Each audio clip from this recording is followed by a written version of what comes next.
Bonsoir à tous et bienvenue dans ce point de l'actualité. 137 stagiaires en expertise comptable et financière de l'espace UMOA sont en formation sur 5 jours. Une formation baptisée les premières journées techniques du diplôme d'expert comptable et financier pour l'année 2021. Cette session de formation se déroule aussi bien à Abidjan que dans les autres pays de l'UMOA. La Côte d'Ivoire, avec 54 stagiaires, a le plus fort taux de participation à cette session.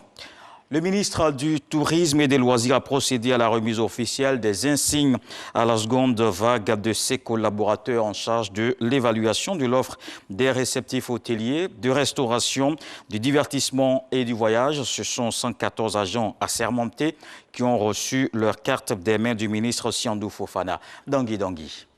La deuxième vague des agents assermentés du ministère du Tourisme, composée de 114 personnes, a reçu sa feuille de route pour aller sur le terrain. Il y a les tests qui régissent.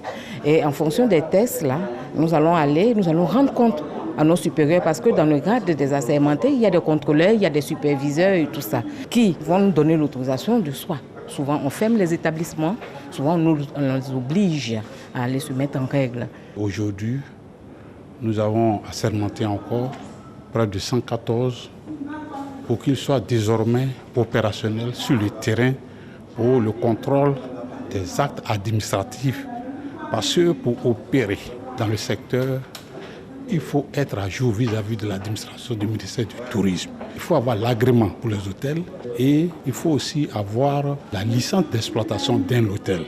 Cette remise a été précédée de prestations de serment en 2019 et d'une formation en 2020. Le ministre du Tourisme et des Loisirs engage ses agents assermentés à travailler dans le respect de la loi. La Côte d'Ivoire va abriter cette année une véritable opportunité pour relancer le secteur en invitant le monde entier à découvrir le potentiel que nous sommes en train de valoriser chez nous. Différents agents assermentés veilleront à faire en sorte que ce changement de paradigme s'accompagne d'un accent particulier qui est mis sur la qualité des services et la restitution d'un système de certification qui va respecter un certain nombre de normes. Selon le ministre, ces agents assermentés devront faire face aux défis de l'organisation de la Journée mondiale du tourisme, JMT, en septembre prochain et de la Coupe d'Afrique des Nations CAN 2023. Les premiers awards africains de l'écologie ont eu lieu le samedi 5 mai à Cocody.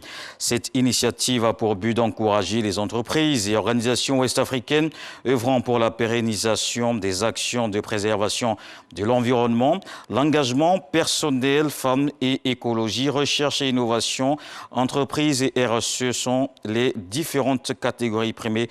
Plusieurs prix attribués au cours de cette soirée. Et puis au Mali, nommé ce lundi, Premier ministre Choguel Maïga est chargé de former le gouvernement malien. C'est un homme politique tenace qui prend les commandes de la nouvelle équipe. Au moment où les défis à relever sont nombreux, Choguel Maïga est président du mouvement patriotique pour le renouveau qui se réclame de l'ex-parti balayé par une insurrection populaire. En Birmanie, Aung San Suu Kyi, la dirigeante élue mais chassée du pouvoir par un putsch le 1er février dernier, doit faire face à de nombreuses accusations, de la possession illégale du talkie-walkie à la violation d'une loi sur les secrets d'État. Les premières auditions du procès débuteront le lundi 14 juin prochain. L'avocate d'Aung San Suu Kyi a fait savoir après une rencontre dans la capitale avec l'ex-dirigeante assignée à résidence que les témoignages débuteraient le lundi 14 juin, elle a demandé à tous de rester en bonne santé.